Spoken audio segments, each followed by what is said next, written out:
میں مبلغ بنوں سنتوں کا، خوب چرچا کروں سنتوں کا، ہو کرم بہر خاک مدینہ۔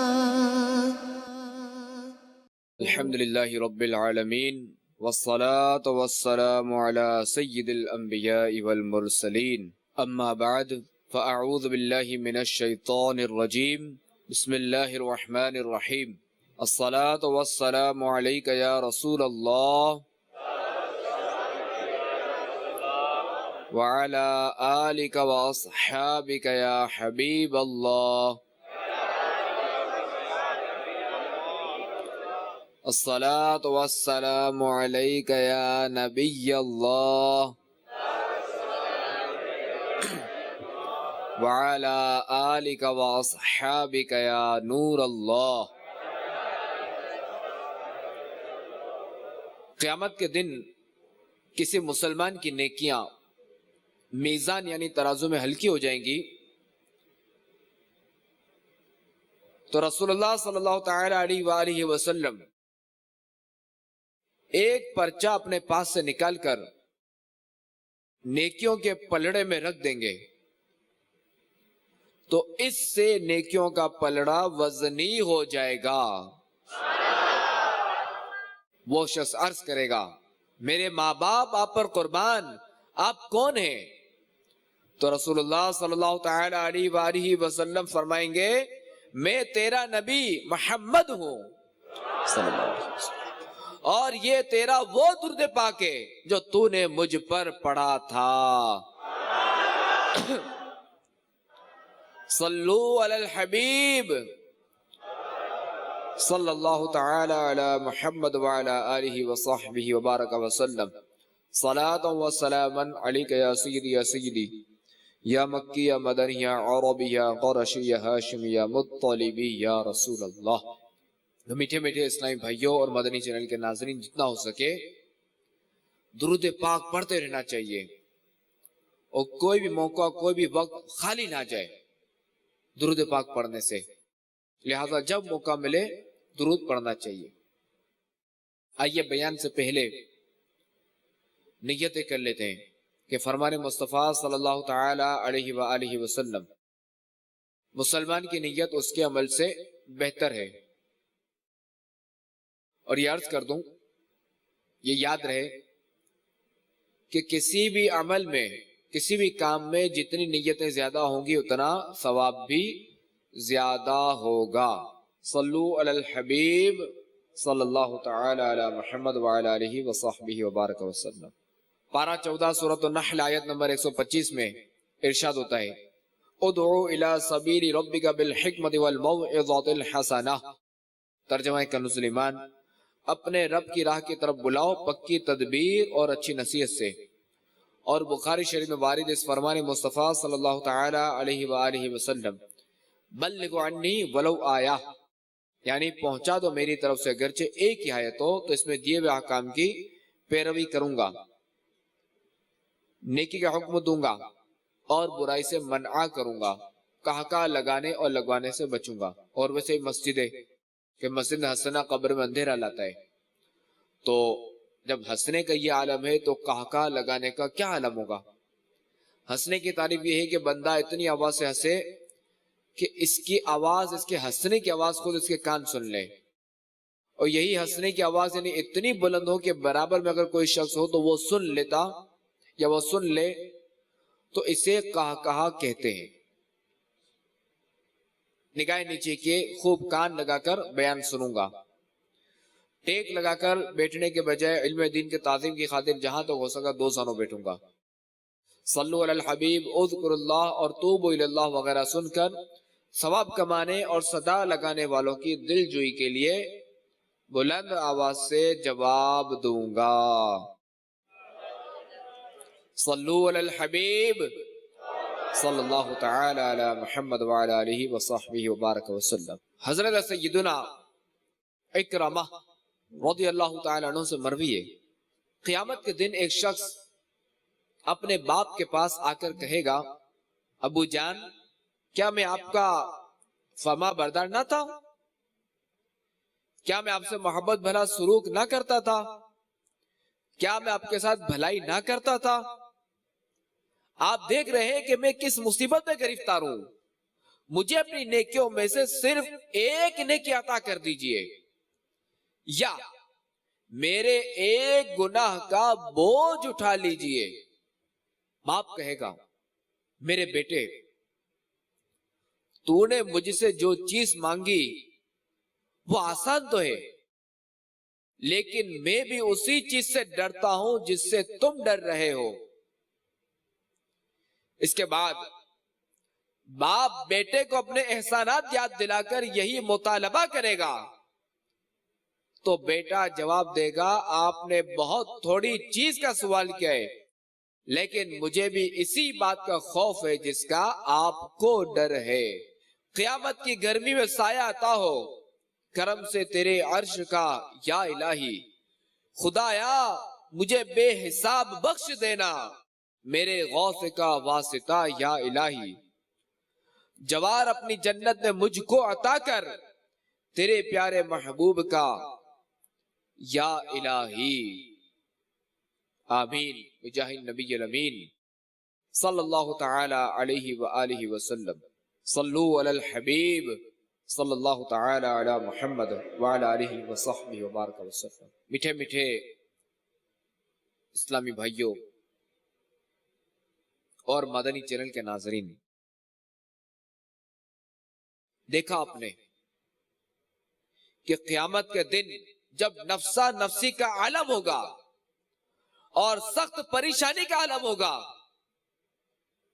تو دنیا میں بیٹے کی ہر فرمائش پوری کرنے کا جذبہ رکھنے والا والد اسے اپنی ایک نیکی دینے یا اس کا ایک گناہ کا بوجھ اٹھانے سے صاف انکار کر دے گا. اسی طرح دنیا میں باپ کے ہر حکم کی تعمیل کرنے کے لیے کوششیں کرنے والا، ایسا کوششیں کرنے والا بیٹا اسے اپنی ایک نیکی دینے یا باپ کا ایک گناہ اپنے ذمے لینے سے منع کر دے گا تو اس وقت ہمیں نیکیوں کی صحیح قدر و قیمت اور گناہ سے بچنے کی اہمیت معلوم ہوگی. بہرحال کوئی نیکی چھوٹی سمجھ کر نہیں چھوڑنی چاہیے اور کسی گناہ کو معمولی سمجھ کر نہیں کرنا چاہیے تاکہ میدان محشر میں پچھتاوے سے بچا جا سکے. بعض اوقات ہوتا ہے نا یار یہ تو بہت چھوٹی نیکی ہے، مستحب کام ہے، چھوڑ دو. اور اسی طرح بعض اوقات ہوتا ہے کہ یار چھوٹا سا تو گناہ ہے، خیر کر لو. نہیں، ایسا بالکل نہیں کرنا کہ کہیں یہ نیکی چھوڑنے میں ہمیں آزمائش نہ ہو جائے اور کہیں یہ گناہ کرنے کا ہم پر وبال نہ آ جائے. تو خیر ہمیں نیکیاں بھی کرنی ہے اور گناہوں سے بچنا بھی ہے تاکہ بروز محشر میدان محشر میں پچھتاوے سے بچا جا سکے. اور قیامت کے دن نیکیاں کرنے والے شادہ و فرحاں یعنی خوش و خرم ہوں گے، جبکہ برائیوں کے عادی حیران اور پریشان ہوں گے. رسول اللہ صلی اللہ تعالی علیہ وآلہ وسلم نے ارشاد فرمایا بروز قیامت نیکی اور بدی کو لوگوں کے سامنے کھڑا کر دیا جائے گا. نیکی اپنے کرنے والوں کو بشارتیں دے گی اور ان سے بھلائی کا وعدہ کرے گی، جبکہ برائی کہے گی مجھ سے دور ہو جاؤ، مگر وہ اس کی طاقت نہیں رکھیں گے بلکہ برائی کے ساتھ چمٹیں گے. الامان والحفیظ، گناہوں نے میری کمر توڑ ڈالی، میرا حشر میں ہوگا کیا یا الہی. عبادت میں گزرے میری زندگانی، کرم ہو کرم یا خدا یا الہی. صلو علی الحبیب صلی اللہ تعالی علی محمد وعلی آلہ وصحبہ وبارک وسلم. حضرت سیدنا ابو ہریرہ رضی اللہ تعالی عنہ سے روایت ہے کہ رسول اللہ صلی اللہ تعالی علیہ وآلہ وسلم نے ارشاد فرمایا تمہیں معلوم ہے کہ شیر دھاڑتے وقت کیا کہتا ہے؟ تو صحابہ کرام علیہم الرضوان نے عرض کی اللہ عز و جل اور اس کا رسول صلی اللہ علیہ وسلم بہتر جانتے ہیں۔ تو آپ علیہ السلام نے ارشاد فرمایا شیر کہتا ہے اے اللہ مجھے کسی نیک شخص پر مسلط نہ فرمانا، یعنی شیر یہ دعا کرتا ہے کہ یا اللہ مجھے نیک شخص پر مسلط نہ فرمانا۔ اور ایسے واقعات بھی ملتے ہیں، آپ کو کتابوں میں ملیں گے ایسے واقعات، کیونکہ اب تو شہروں کی آبادی اس طرح کی ہو چکی ہے کہ شہر نہیں آتے شہروں میں، ورنہ آپ کو ایسے واقعات ملیں گے کتابوں میں کہ بزرگان دین رحمہم اللہ المبین اگر کسی راستے سے گزرتے اور وہاں شیر ہوتا تو وہ راستہ دے دیتا، اگر اس شیر نے راستہ روکا ہوا ہوتا تو وہ راستہ چھوڑ دیتا۔ اور ایسا بھی ہوا ہے کہ بزرگوں نے کان پکڑا اور شیر کو ہٹا دیا۔ یہ اللہ والوں کی شان ہے، یہ نیک لوگوں کی شان ہے۔ صلو علی الحبیب صلی اللہ تعالی علی محمد وعلی آلہ وصحبہ وبارک وسلم۔ تو خیر ہمیں نیکیاں اس لیے نہیں کرنی کہ راستے میں شیر آ جائے تو ہم اس کا کان پکڑ کے ہٹا دیں اور لوگ دیکھیں ارے واہ کیا شان ہے یار، شیر سے ڈرا بھی نہیں اور یوں کان پکڑ کے ہٹا دیا۔ نہیں، اس لیے نہیں کرنی، ہمیں اللہ تعالیٰ کی رضا کے لیے نیکیاں کرنی ہے۔ جو بھی ہمیں نیک کام کرنا ہے اللہ کی رضا کے لیے اخلاص کے ساتھ کرنا ہے، تاکہ ہمیں آخرت میں اس کا فائدہ ہو۔ اور ظاہر جو نیک ہوتا ہے، جو نیکیاں کماتا ہے، تو ایسا تو نہیں ہے کہ وہ دنیا میں سے کچھ بھی نہ ملے۔ ہمیں اللہ تعالیٰ سے دین و دنیا کی بھلائیاں مانگنی چاہیے۔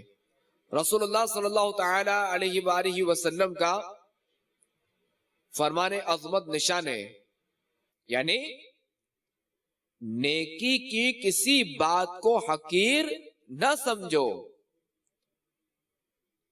چاہے وہ تمہارا اپنے بھائی سے خندہ پیشانی سے ملاقات کرنا ہو۔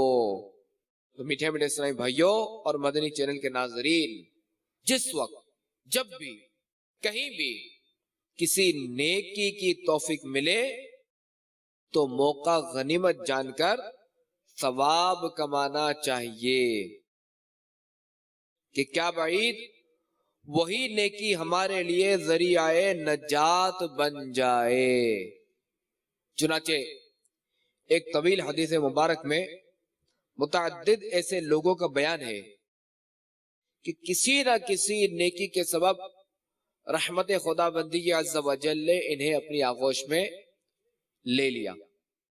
چنانچہ حضرت سیدنا عبد الرحمن بن سمورہ رضی اللہ تعالی عنہ سے روایت ہے کہ ایک بار رسول اللہ صلی اللہ تعالی علیہ وآلہ وسلم تشریف لائے اور ارشاد فرمایا آج رات میں نے ایک عجیب خواب دیکھا کہ ایک شخص کی روح قبض کرنے کے لیے ملک الموت علیہ السلام تشریف لائے، لیکن اس کا ماں باپ کی اطاعت کرنا سامنے آ گیا اور وہ بچ گیا۔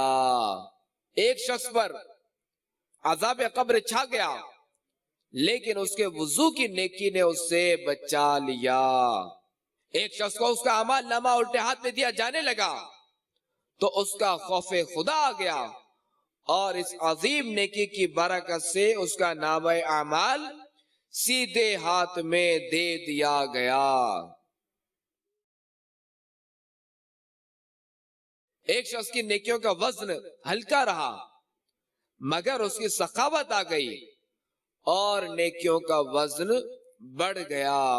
ایک شخص کو شیاطین نے گھیر لیا لیکن ذکر اللہ کرنے کی نیکی نے اسے بچا لیا۔ ایک شخص کو عذاب کے فرشتوں نے گھیر لیا لیکن اسے اس کی نماز نے بچا لیا۔ ایک شخص کو دیکھا کہ پیاس کی شدت سے زبان نکالے ہوئے تھا اور ایک حوض پر پانی پینے جاتا تھا مگر لوٹا دیا جاتا تھا کہ اتنے میں اس کے روزے آ گئے اور اس نیکی نے اس کو سیراب کر دیا۔ یعنی سیراب کر دیا یعنی اس نے پانی پی لیا اور اتنا پانی پیا کہ اس کی پیاس بجھ گئی۔ سیراب کرنے سے مراد یہ ایک شخص کو دیکھا کہ جہاں انبیاء کرام علیہم السلام حلقے بنائے ہوئے تشریف فرماتے، وہاں ان کے پاس جانا چاہتا تھا، لیکن دھتکار دیا جاتا تھا کہ اتنے میں اس کا غسل جنابت آیا اور اس نیکی نے اس کو میرے پاس بٹھا دیا۔ ایک شخص کو دیکھا کہ اس کے آگے پیچھے دائیں بائیں اوپر نیچے اندھیرا ہی اندھیرا ہے، اور وہ اس اندھیرے میں حیران اور پریشان ہے، تو اس کے حج اور عمرہ آ گئے اور ان نیکیوں نے اس کو اندھیرے سے نکال کر روشنی میں پہنچا دیا۔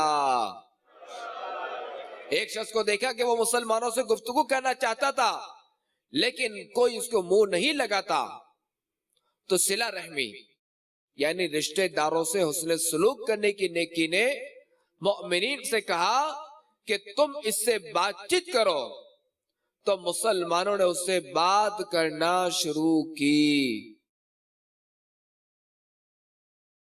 ایک شخص کے جسم اور چہرے کی طرف آگ بڑھ رہی ہے اور وہ اپنے ہاتھ سے بچا رہا ہے، تو اس کا صدقہ آ گیا تو اور اس کے آگے ڈھال بن گیا اور اس کے سر پر سایہ فگن ہو گیا۔ ایک شخص کو زبانیاں یعنی عذاب کے مخصوص فرشتوں نے چاروں طرف سے گھیر لیا، لیکن اس کا امر بالمعروف والنہی عن المنکر آیا، یعنی نیکی کا حکم کرنے اور برائی سے منع کرنے کی نیکی آئی، اور اس نے اسے بچا لیا اور رحمت کے فرشتوں کے حوالے کر دیا۔ ایک شخص کو دیکھا جو گھٹنوں کے بل بیٹھا ہے، لیکن اس کے اور اللہ تبارک و تعالی کے درمیان حجاب یعنی پردہ ہے، مگر اس کا حسن اخلاق آیا، اس نیکی نے اس کو بچا لیا اور اللہ تعالی سے ملا دیا۔ صلو علی الحبیب صلی اللہ تعالی علی محمد وعلی آلہ وصحبہ وبارک وسلم۔ میٹھے میٹھے اسلامی بھائیوں اور مدنی چینل کے ناظرین، یہ حسن اخلاق کسے کہتے ہیں؟ تو یہ کلمہ ہے حسن اخلاق۔ حسن الگ ہے اور اخلاق الگ ہے۔ حسن اس کے معنی ہے اچھائی اور خوبصورتی اور خوبی، اور اخلاق یہ خلق کی جمع ہے کہ خلق کا معنی ہے رویہ، برتاؤ، عادت، یعنی لوگوں کے ساتھ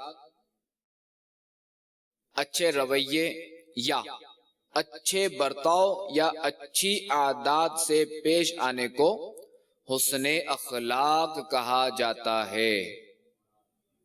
امام غزالی علیہ رحمت اللہ الوالی فرماتے ہیں، اگر نفس میں موجود کیفیت ایسی ہو کہ اس کے باعث عقلی اور شرعی طور پر پسندیدہ اچھے افعال ادا ہوں تو اسے حسن اخلاق کہتے ہیں، یعنی عقلاً جو بات پسندیدہ ہو یا شرعاً پسندیدہ ہو تو ایسے افعال کو حسن اخلاق کہتے ہیں، یعنی عقلاً پسندیدہ ہو یا شرعاً پسندیدہ ہو۔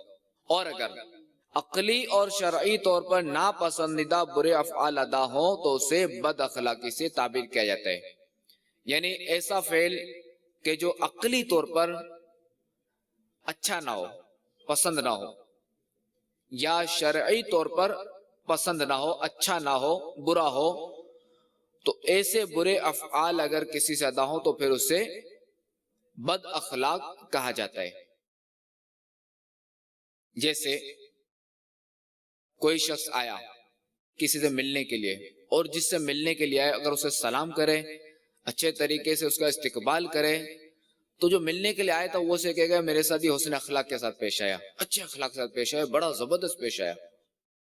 اور اگر کوئی شخص کسی سے ملنے کے لیے آئے اور جس سے ملنا ہے اس نے اس کو جو نا بالکل یا تو اس نے گالی بک دی یا اس نے ایسا نو لفٹ کرایا کہ جس سے وہ بیچارہ بالکل پریشان ہو گیا یا یا چلے ہم گالی پہ رکھتے ہیں، اگر اس نے گالی بکی یا کوئی ایسا فعل کیا تو اب جو ہے وہ لوگ کیا کہیں گے، یار بڑا بد اخلاق ہے، اسے ملنے کی تمیز نہیں ہے، اسے کوئی تمیز ہی نہیں ہے، اگلا اتنا دور سے چل کر آیا اور اس نے اس طرح کی حرکت کی، تو کیا عقلاً بھی یہ درست نہیں اور شرعاً بھی درست نہیں؟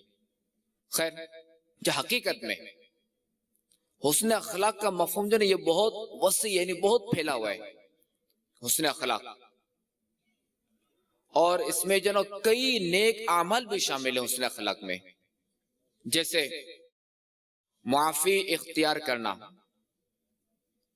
بھلائی کا حکم دینا، برائی سے منع کرنا، جاہلوں سے اعراض کرنا یعنی جاہلوں سے دور رہنا، جاہلوں سے بچنا، قطع تعلق کرنے والے سے صلہ رحمی کرنا، محروم کرنے والے کو عطا کرنا، ظلم کرنے والے کو معاف کر دینا، خندہ پیشانی سے ملاقات کرنا، کسی کو تکلیف نہ دینا، نرم مزاجی، بردباری، غصے کے وقت خود پر قابو پا لینا، غصہ پی جانا، عفو و درگزر سے کام لینا، لوگوں سے خندہ پیشانی سے ملنا، مسلمان بھائی کے لیے مسکرانا، مسلمانوں کی خیر خواہی کرنا، لوگوں میں صلح کروانا، حقوق و عباد کی ادائیگی کرنا، مظلوم کی مدد کرنا، ظالم کو اس سے ظلم سے روکنا، دعائے مغفرت کرنا، کسی کی پریشانی دور کرنا، کمزوروں کی کفالت کرنا، لاوارث بچوں کی تربیت کرنا، چھوٹوں پر شفقت کرنا، بڑوں کا احترام کرنا، علماء کا ادب کرنا، مسلمانوں کو کھانا کھلانا، مسلمانوں کو لباس پہنانا، پڑوسوں کے حقوق ادا کرنا، مشقتیں برداشت کرنا، تکالیف برداشت کرنا، مشقتیں برداشت کرنا یعنی اس کا وابل نہ کرنا، حرام سے بچنا، حلال حاصل کرنا، اہل و عیال پر خرچ میں کشادگی کرنا یعنی کھل کر خرچ کرنا وغیرہ۔ تو یہ ساری چیزیں جو ہے وہ حسن اخلاق میں۔ اب دیکھیں کہ حرام سے بچنا یہ بھی نیکی، حلال کمانا یہ بھی نیکی، علماء کا ادب کرنا یہ بھی نیکی، پریشانی دور کرنا، کسی مسلمان کی پریشان حال کی پریشانی دور کرنا یہ بھی نیکی ہے، مظلوم کی مدد کرنا یہ بھی نیکی ہے، مسلمانوں کی خیر خواہی کرنا یہ بھی نیکی ہے۔ اور اگر مزید اس کی معلومات چاہیے تو بلکہ ہمیں اس کا مطالعہ کرنا چاہیے حسن اخلاق کا، کہ ہمارے معاشرے میں بگاڑ کا سبب، آپس میں دست و گریباں ہونے کا سبب ایک حسن اخلاق کی کمی بھی ہے، کہ حسن اخلاق کی کمی جو نا اس کی وجہ سے بھی ہمارے معاشرے میں بڑا بگاڑ ہے، تو بالکل اس کا مطالعہ کرنا چاہیے حسن اخلاق کے حوالے سے۔ تو ایک رسالہ ہے مکتبۃ المدینہ کا، اس کا نام ہی حسن اخلاق ہے۔ اللہ تبارک و تعالی قرآن پاک میں ارشاد فرماتا ہے وَإِنَّكَ لَعَلَىٰ خُلُقٍ عَظِيمٍ، ترجمہ کنز ایمان، اور بے شک تمہاری خوب و بڑی شان کی ہے۔ اس آیت مبارکہ کے تحت تفسیر خزائن العرفان میں کہ حضرت ام المؤمنین عائشہ صدیقہ رضی اللہ تعالی عنہ سے دریافت کیا گیا تو آپ رضی اللہ تعالی عنہ نے فرمایا کہ سید عالم صلی اللہ تعالی علیہ وآلہ وسلم کا خلق قرآن ہے، اور حدیث پاک میں ہے کہ سید عالم صلی اللہ تعالی علیہ وآلہ وسلم نے فرمایا کہ اللہ تبارک و تعالی نے مجھے مکارم اخلاق اور محاسن افعال کی تکمیل و تتمیم یعنی مکمل اور پورا کرنے کے لیے مبعوث فرمایا، یعنی مکارم اخلاق اور محاسن افعال یعنی اچھے کاموں کی تکمیل یعنی اچھے کاموں کا مکمل اور پورا کرنے کے لیے مجھے مبعوث فرمایا۔ اور سید اعلی حضرت رحمت اللہ تعالی علیہ ہمارے آقا علیہ الصلوۃ والسلام کے بارے میں کیا فرماتے ہیں؟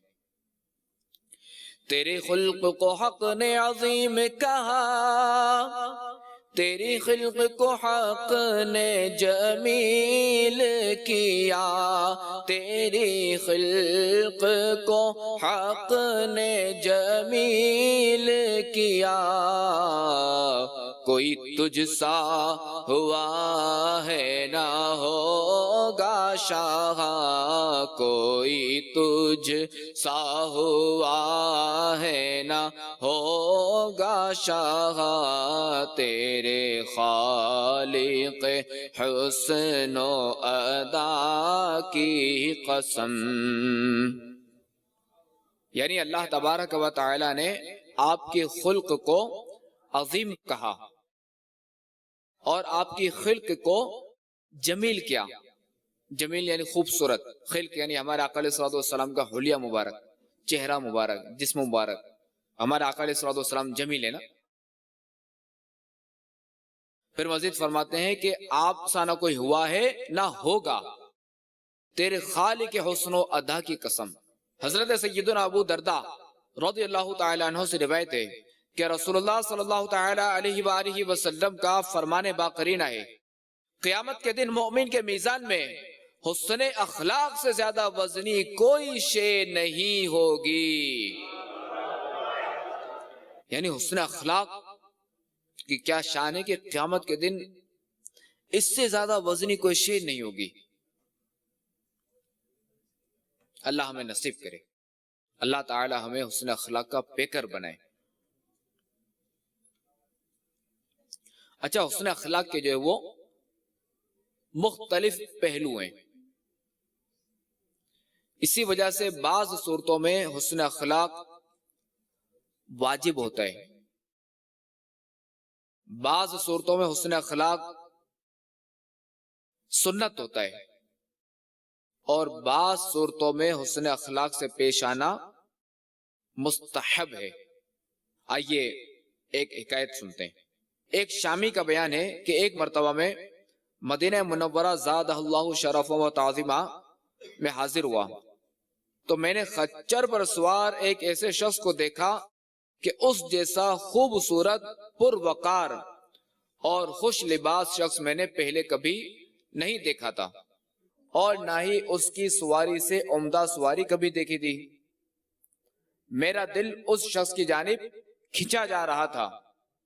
جب میں نے ان کے متعلق دریافت کیا تو پتا چلا کہ یہ امیر المؤمنین حضرت سیدنا علی المرتضی شیر خدا کرم اللہ تعالی وجہہ الکریم کے بڑے فرزند حضرت سیدنا امام حسن رضی اللہ تعالیٰ عنہ ہیں۔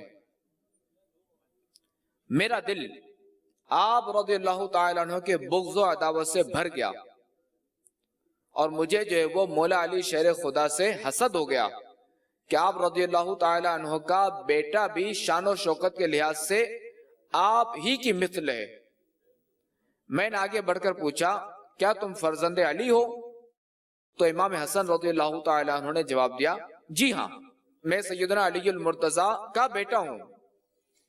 یہ سنتے ہی میں آپ رضی اللہ تعالیٰ عنہ اور آپ کے والد ماجد حضرت علی رضی اللہ تعالیٰ عنہ کو سب و شتم یعنی برا بھلا کہنے لگا۔ جب میں خاموش ہوا تو حضرت سیدنا امام حسن رضی اللہ تعالیٰ عنہ نے مجھے کچھ کہنے یا میری سرزنش کرنے کے بجائے حسن اخلاق کا بہترین مظاہرہ کرتے ہوئے ارشاد فرمایا، لگتا ہے تم حاجت مند ہو۔ میں نے کہا، جی ہاں، میں حاجت مند ہوں۔ تو آپ رضی اللہ تعالیٰ عنہ نے فرمایا، ہمارے پاس آ جاؤ، اگر تمہیں رہائش کی حاجت ہوئی تو ہم تمہارے قیام کا انتظام کر دیں گے، اگر مال کی حاجت ہوئی تو مالی اعتبار سے خیر خواہی میں ذرہ برابر کمی نہیں چھوڑیں گے، اس کے علاوہ بھی تمہیں کسی چیز کی ضرورت پڑی تو تمہارے ساتھ ضرور تعاون کریں گے۔ حضرت سیدنا امام حسن رضی اللہ تعالیٰ عنہ کے اس کمال حسن اخلاق کو دیکھ کر اس شامی کے دل میں آپ رضی اللہ تعالیٰ عنہ کی محبت گھر کر گئی۔ وہ شامی شخص کہتا ہے، جب میں حضرت سیدنا امام حسن رضی اللہ تعالیٰ عنہ سے جدا ہوا تو روئے زمین پر آپ رضی اللہ تعالیٰ عنہ سے بڑھ کر مجھے کوئی محبوب نہ تھا۔ آپ رضی اللہ تعالیٰ عنہ کے حسن اخلاق نے مجھے بہت متاثر کیا۔ آپ کا شکریہ ادا کرنے کے سوا میرے لیے کوئی چارہ نہ رہا، اور مجھے اپنے برے رویے پر انتہائی شرمندگی ہوئی۔ تو میٹھے اسلام بھائیوں، دیکھا آپ نے ہمارے اسلاف کا حسن اخلاق. یہ تو ایک واقعہ ہے، ورنہ اس کے اور بھی بے شمار واقعات آپ کو ملیں گے کہ ہمارے اسلاف نے کس کس طرح حسن اخلاق کا مظاہرہ کیا. اور بعض تو واقعات ایسے ہیں کہ حسن اخلاق کی وجہ سے، ہمارے اسلاف کے حسن اخلاق کی وجہ سے کفار بھی اسلام سے، دامن اسلام سے وابستہ ہو گئے. تو اللہ تبارک و تعالی سے دعا ہے کہ وہ ہمیں حسن اخلاق کا پیکر بنائے. آمین بجاہ النبی الامین صلی اللہ تعالی علیہ وآلہ وسلم. میں مبلغ بنوں سنتوں کا، خوب چرچا کروں سنتوں کا، ہو کرم بہر خاک مدینہ.